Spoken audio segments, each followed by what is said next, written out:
গরুর কাছে মুর্শিদের কাছে মধু আছে, সেই মধু কোথায়?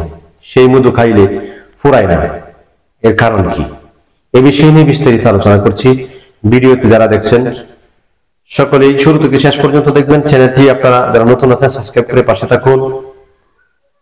আর বিশেষ করে শাহে মদিনা দরবার শরীফ আগামী 6 ডিসেম্বর 2025 সাল দরবার উরস শরীফ বাৎসরিক মাহফিল আপনারা চলে আসবেন, সকলকে দাওয়াত করা হলো।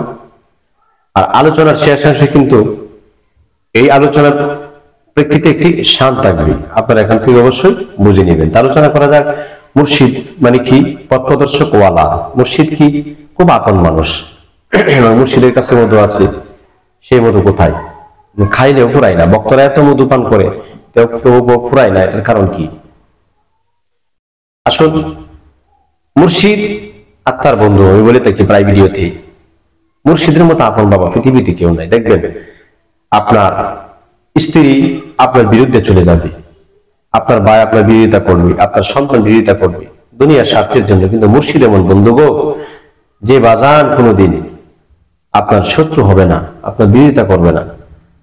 হ্যাঁ, তবে আদব রাখার চেষ্টা করবেন সবসময়। এই জন্য পীর মুর্শিদরা কিন্তু বেয়াদবি প্রশ্রয় দেয় না, আর বেয়াদবিটা পছন্দ করে না। সব পছন্দ করে কিন্তু বেয়াদবিটা পছন্দ করে না। অনেক উচ্চ পর্যায়ে অনেক মুরিদান উঠে গেছে, অবশেষে কিন্তু বেয়াদবির কারণে কাইটা পড়ে গেছে, নিচে তলে পড়ে গেছে। বেয়াদবির কারণে অনেক উর্ধ্বাকাশে উঠছে, অনেক উচ্চাঙ্গে চলে গেছে, কিন্তু বেয়াদবির কারণে বহু নিচে চলে গেছে। দেখা গেল তার বাড়িতে অনেক মানুষ আনাগোনা করতো, অনেক মানুষ যাইতো, মুর্শিদের নজর যখন থাকতো মুর্শিদ যাইতো। আর এখন যেমন হয়ে গেছে শয়তানের বিঠার মতো, কোনো অন্ধকারের মতো, একবারে কোনো কবর নাই, কোনো কিছু নাই। এরকম কিন্তু অনেক দরবারের অনেক মুরিদানের হয়েছে, এটা আমাদের চোখের দেখা। এই জন্য বেয়াদবি যাতে না হয়, আর নিজেকে জাহির করবেন না, পণ্ডিত মনে করবেন না। রূপের অহংকার, টাকার অহংকার, আপনি আপনার ব্যক্তিত্বের অহংকার, এগুলি করবেন না পীরের দরবারে। এখন মুর্শিদের কাছে মধুটা হচ্ছে, আমি শর্ট করে বলে দিচ্ছি, জানেন যে আমি খোলামেলা কথা বলি, গোড়ায় পেঁচায় কথা আমি বলতে পারি না, গোড়ায় পেঁচায় কথা আমি জানি না। সেই মধুটা হচ্ছে মুর্শিদ নামের মধু। মুর্শিদ নামের মধু যে পান করছে, মুর্শিদ নাম এত যে মধু, মুর্শিদ নাম কত যে মধু, বাজানের নাম যে কত মধু, যে বাজান মুর্শিদ দয়াল, এই নামগুলি যে কত মধু, এটা যারা এই জগতে না গেছে তারা বুঝবে না। দেখবেন তার নাম জয় পাও কিন্তু অনেকে শান্তি পায়, কিন্তু এরপরেও এই নাম জপতে জপতে জপতে জপতে আজীবন পর্যন্ত জপিতে হবে। নামের মধু ফুরায় না বাবা, নামের তৃপ্তি মিঠে না। নামের তৃপ্তি, নামের তৃষ্ণা, নামের পিপাসা কশ্চিন কালেও মিঠে না। এটা হচ্ছে মুর্শিদ নামের মধু। মুর্শিদের কাছে মধু আছে, সেই মধু কোথায়? মুর্শিদের নামের মধ্যে রয়েছে। যারা মুর্শিদ নাম জপন করছে, স্বপন করছে, শয়নে স্বপনে, তাদের সঙ্গে মুর্শিদ এমন ভাবে দিদার দেয়, এমন ভাবে মুর্শিদ তার জন্য দেওয়ানা থাকে। মুর্শিদ যতটুকু থাকুক আপনার অন্তরে, আপনার মনে, যারা মুর্শিদ কাছে নিয়ে যখন মাথার মধ্যে হাতটা বোলায় একটা দোয়া করে দেয়, একটা দোয়া আছে, মাথা হাত বোলায় একটা দোয়া করে, মুর্শিদে জানে, মুর্শিদে বলে। এই জন্য বক্তবৃন্দের মাথার মধ্যে সবার মাথায় কিন্তু আবার দেখবেন হাত দেয় না, তবে কাঠি ভক্ত, কাশ্মীরি এবং মুর্শিদের প্রেমিক জেঠি, ওইগুলার মাথায় কিন্তু দয়ালে হাত দেয়, দিয়ে কিন্তু একটা দোয়া করে। এই দোয়াটা যদি করেন দেখবেন আপনার মাথা শীতল থেকে, মাথা থেকে নিয়ে পায়ের পাতা পর্যন্ত সব দুঃখ ঠান্ডা হয়ে যায়।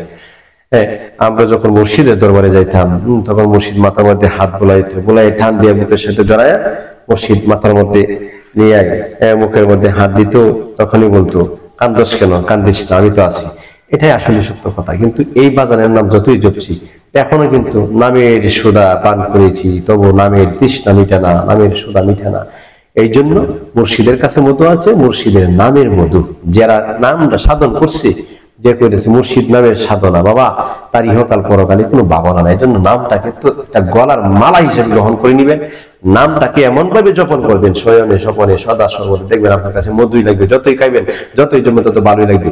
তৃষ্ণা পিপাসা দেখবেন না, খালি ভালোই লাগবে, খালি ভালোই লাগবে। এটা মুর্শিদের নামের মধ্যে রয়েছে। যার যার দয়ালের একটা নাম আছে, মুর্শিদের দয়ালের একটা নাম রয়েছে, মুর্শিদের একটা নাম রয়েছে।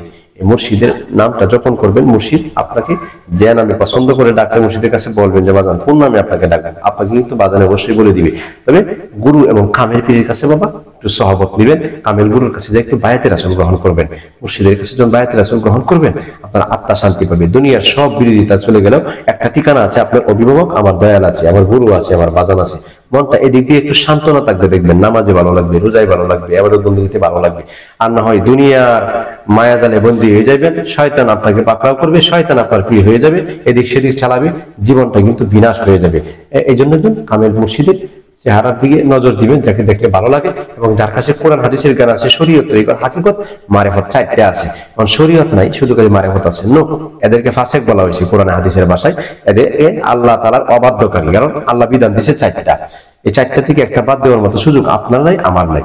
এজন্য তরিকতের যাতে বদনাম না হয়, কামিল গুরুর সহবতে যাবেন। শাহে মদিনা দরবার শরীফের আমারও মুরিদান ভক্তদান যারা আছেন, শরীয়তের পাবন্দি পুরাপুরি ভাবে করবেন এবং শরীয়তের বরখেলাফ করবেন না। আর আমার কাছে যারা মুরিদ হয়, যারা বায়াত হয়, প্রথমে আমি বলি শরীয়ত মানতে হবে, শরীয়তের ভিতর দিয়েই মারিফত চালাইতে হবে, মারিফত করতে হবে। কারণ মারিফত আল্লাহর পরিচয়, মারিফত আদায় না করলে আল্লাহ রাসূল পাওয়া যাবে না, কিন্তু শরীয়ত বাদ দিয়ে নয়। এজন্য হাজার হাজার লক্ষ মুরিদের প্রয়োজন নেই। যে সমস্ত মুরিদারা আমার হুকুম মানবে, আমি বলবো যে শরীয়তের হুকুম পুনরায় মানতে হবে, তাহাজ্জুদ গুজারি হতে হবে, নচেত আল্লাহর ওলি হওয়া সম্ভব হবে না, হবে না। পর্দাপোশিতা করতে হবে মহিলাদেরকে, এবং পুরুষগণ যারা আছেন সুন্নত তরিকায় মুখে দাঁড়িয়ে রাখতে হবে এবং সুন্নতে আমল করতে হবে। আমার কাছে আসলে এভাবেই আসতে হবে, আমি যেভাবে বলবো সেটাই। এজন্য এই শর্ত মোতাবেক যারা আসে তাদেরকে আমি যাচাই বাছাই করে বায়াত গ্রহণ করাই, এটাই আমি বলি। বাবা, এত মুরিদের প্রয়োজন নাই, কারণ এই মুরিদগণ হাসরের দিন কিন্তু পীরের বিরুদ্ধে অভিযোগ করবে। যতটুকু বোঝা বয়া নেওয়া যায় ততটুকু বোঝা নেওয়াই আমি মনে করি ভালো। এমন তো মানুষ মনে করে লক্ষ কোটি মুরিদান যেখানে আছে, দরবার বড়, পীরের দেখা পায় না, নজর পায় না, পীরের সাথে কালেকশন নাই, যোগাযোগ নাই, হে নিয়ে যায় দৌড়াদৌড়ি করে, অবশেষে পীর ভাইয়ের সাথে কুসঙ্গ দিয়া জীবনটা নষ্ট করতেছে, কুপথে পরিচালিত হচ্ছে। অর্থাৎ জিনাবি বিচারে পাপাচারে তারা লিপ্ত হয়ে গেছে, আর বলতেছে তোমার মধ্যে মসজিদ আছে, আমার মধ্যে মসজিদ আছে, তাইলে আমরা কোনো ভেদাভেদ নাই, আমাদের মধ্যে কোনো দ্বিধাদ্বন্দ্ব নাই। মুর্শিদ তোমার মধ্যে, আমার মধ্যেও। মুর্শিদ কি এত এত মানুষের সাথে সঙ্গ দেওয়া পারবে? বাবা, এটা তো তরিকত না, এটা তো নোংরামি কথা। ছি, এই নোংরামি কথা থেকে আপনারা দূরে থাকবেন। এটা আমার স্পষ্ট ভাষা বক্তব্য, আমার স্পষ্ট ভাষা কথা। এইগুলি দিয়া তরিকত চলে না, এগুলি তরিকতে নাই বাবা, এগুলি তরিকত না, এগুলি মারিফত না, এগুলি হচ্ছে মরার পথ। এই জন্য মরার পথ থেকে আমাদের বাঁচতে হবে। এই জন্য আপনারা এই সঙ্গ থেকে, কুসঙ্গ থেকে, পুরুষদেরকে বলছি, মহিলাদেরকে বলছি, অতি দ্রুত ফিরে আসুন, নচেত কাল কঠিন কিয়ামতের ময়দানে জিনাকারীর কথায় আপনাদের দাঁড়াইতে হবে। তরিকতটাকে বদনাম করবেন না বাবা। আমার কথা কিন্তু ক্লিয়ার, হয়তো অনেকে রাগ করতে পারেন, এটা হলো বাংলা কথা, যেটা যে উপমা দেয় যে তার মধ্যে মসজিদ আছে, এর মধ্যে মসজিদ আছে, তো অসুবিধা কি? নাউজুবিল্লাহি মিন যালিক। বাবা, এইগুলি কথা ঠিক না বাবা, এইগুলি দিয়া অন্যায় অপচারের মধ্যে লিপ্ত হবেন না বাবা, কষ্ট নিবেন না বাবা। যে যে তরিকার, যে যে দরবারে যাচ্ছেন না কেন, ভুল পথে থাকলে আপনি চলে আসুন, ভুল পথ থেকে ফিরে আসুন, নচেত জীবন কিন্তু বিনাশ হয়ে যাচ্ছে। এটা নফসের একটা কাহেস, একটা আপৃত্তি, একটা মনের একটা চাহিদা। নফসকে কন্ট্রোল করুন, নফসকে দমন করুন। নফসকে যতক্ষণ পর্যন্ত দমন করতে না পারবেন, ততক্ষণ পর্যন্ত কিন্তু আপনি আল্লাহর ওলি হতে পারবেন না বা পীরের কাঠি ভক্ত হতে পারবেন না, কারণ আপনি নফসটাকেই দমন করতে পারেন নাই। কথা ক্লিয়ার? শাহে মদিনা দরবার শরীফ থেকে 24 ঘন্টায় আপনাদের জন্য খোলা আছে, ইউটিউব চ্যানেলে সবসময় চোখ রাখবেন। এই জন্য একটা শান বলছি, আপনারা শুনুন। যে শানটা 2 ঘন্টার আলোচনা এটার মধ্যে পেয়ে যাবে। যারা মুর্শিদ নামে মধুপান করছে তাদের জন্য।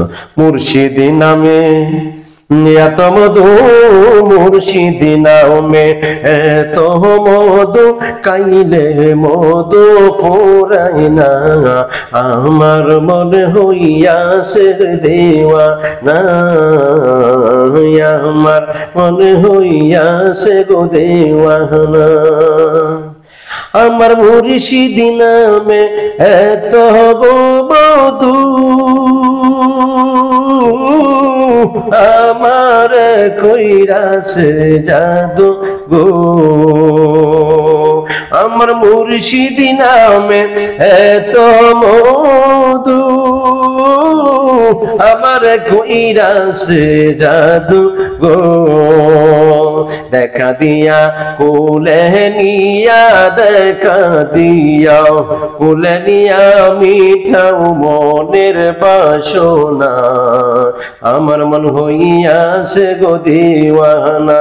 আমার মুর্শিদ নামে এত মধু, আমার বাজান নামে এত মধু, খাইলে মধু ফুরাই না, আমার মন হইয়াছে দিওয়ানা।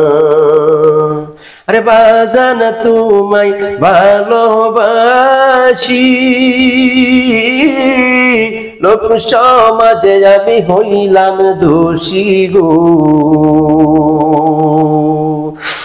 বলক বলক যার যার খুশি, আমায় মন্দ বলক যার যার খুশি, বাজান তোমার চরণ ছাড়ব না, আমার মনে হইয়াছে দিওয়ানা।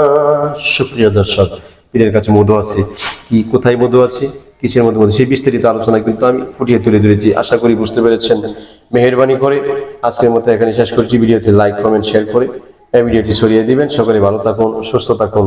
আসসালামু আলাইকুম ওয়া রাহমাতুল্লাহি ওয়া বারাকাতুহু।